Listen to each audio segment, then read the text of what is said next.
hlačama je imao šivaći metar. Bio je sašav. Htio mi je ovdje uliti sok. Na haljini je imala puno lijepog šarenog cvijeća.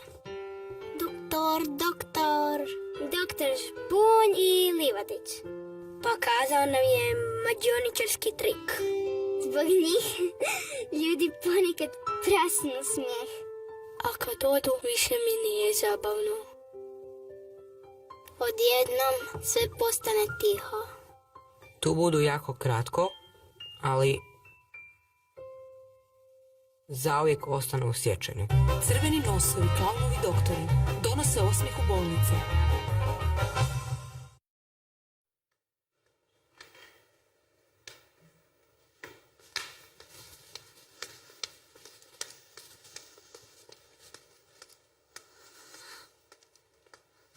Ćeš probat?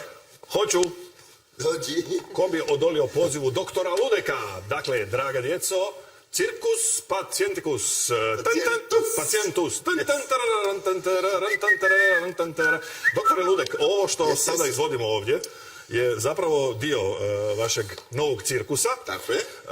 I dio onoga što bi zapravo djeci koji smo i vidjeli neke od njih u ovome najavnom spotu trebalo olakšati bolničke dane. Tako je.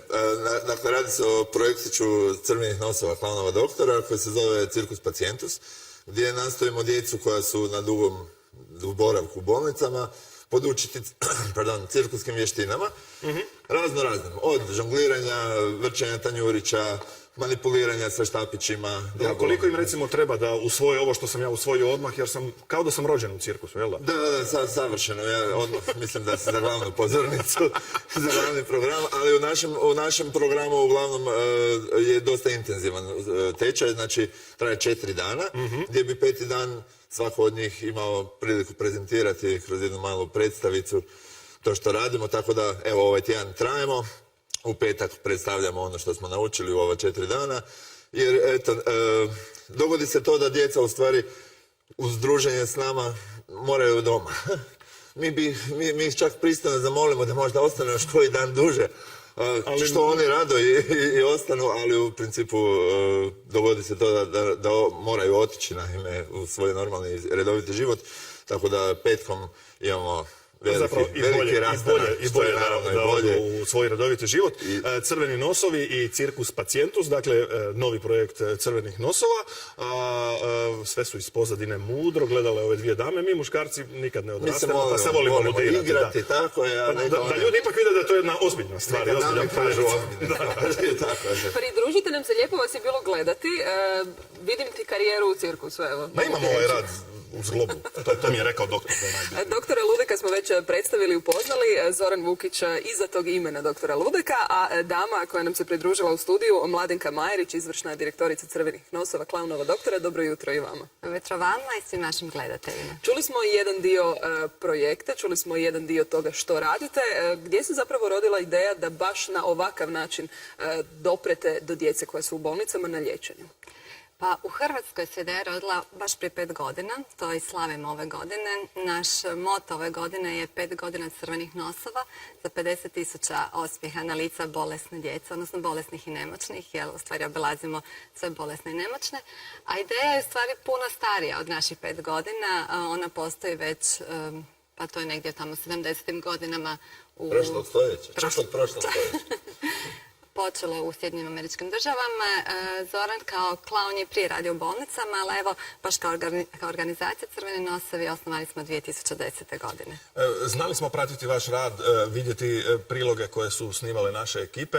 Ovo je novost zapravo. Ovo je na neki način pojačavanje osjećaja sreće kod te djece koja borave u bolnicama, jer Crveni nosovi, čuli smo, imali su svoje programe, ali nikad ovako radionice. Redovito smo mi svaki tjedan sa našim posjetama od kreveta do kreveta u klaunovskom paru, a u ovom slučaju je ovo podprojektić. Imamo mi još nekoliko podprojektića koji čekaju da se osnažimo i krenemo van sa njima, ali evo, ovo je jedan od prvih, Cirkus Pacientus, gdje eto, djeca imaju prilike savladati neke od vještina i sa njima otići sretni doma iz bolnice, što je definitivno se pokazuje kao takvo, jer evo imamo slučajeva da zaista djeca koja dođu i dovedu ih u invalidskim kolicima, ustanu se, vježbaju s nama sat i pol, 2 sata, ne želeći sjest, ne žele, vidite i bol na licu i grč, ali ne, moram uspjeti. I onda sretan opet se vraća u svoj krevet i mislim da je to nešto fenomenalno što mi možemo dati. Nešto neprocjenjivo. Da, zašto je zapravo važno da djeca ne budu pasivni promatrači jednog programa ili neke predstave, već da aktivno sudjeluju? Zato što je to ono što klaunovi rade u bolnici. Oni, uključujući djecu u tu igru, jer igra je jezik djeteta, dijete razumije taj jezik, oni mijenjaju sve ono što u bolnici postaje, što je u bolnici nemoć, kroz klaunove to postaje snaga. Znači, posebice kad djeca, kad su u tako teškoj situaciji, kad su u stresu, u stvari to nije njihovo prirodno okruženje, dođu klaunovi, dođu nešto što nije dio bolnice i onda u stvari njih ubaču taj sve svijet klaunerije igre. Posebice kad djeca to mogu sama iskusiti, ona se osnažuju i u stvari se uče nositi s teškoćama, što će mi poslije u životu trebati. Nevjerojatan je taj trenutak kad vi vidite klaunove u bolnici, kada živite tu promjenu iz jednog negativnog stanja u pozitivu, ne samo djece, nego i roditelja i bolničkog osoblja. I zaista želimo u stvari donijeti taj osmijeh što više bolnice. I htjeli bi se zahvaliti svima koji nam to omogućuju, prije svega Hrvatskoj televiziji koja to nas prati od samih početaka, ali posebice našim donatorima, jer mi u stvari taj osmijeh koji donesemo u bolnice dolazi od građana koji nas podupiru svojim donacijama i na tome smo neizmjerno zahvalni. Pa, vjerojatno najveća plaća klaunovima je taj dječji osmijeh kojega vidimo i u ovom prilogu i sve to skupa, ali teško bi bez tih donacija uspijevali, pa je možda ovo dobra prilika da pozovemo sve one koji još osjećaju malo ljudskosti u sebi da se također pridruže na vašu donatorsku listu.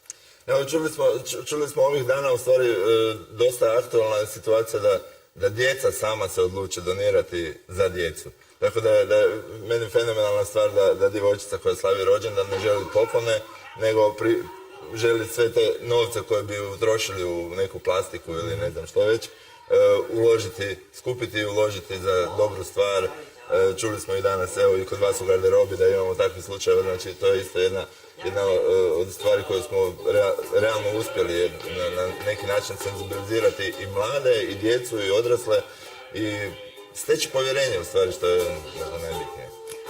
Hvala vam puno što ste bili naši jutrošnji gosti. Želimo vam puno sreće sa provedbom i puno uspjeha sa provedbom ovog programa, što više dječjih osmijeha nakon svih programa koje napravite. I ako ikad završimo u bolnici, ja ću vas zamoliti da dođete i do mene. Neko dijete isto spava i u meni, jel tako? Nema problema, doći ćemo mi do vas i zdravima, ne bolesnima, tako da. Gospođo Mladenka, doktore Ludek, hvala vam lijepa na ovome gostovanju. Hvala vam što brinete o srcima mališana i olakšavate im njihove bolničke dane.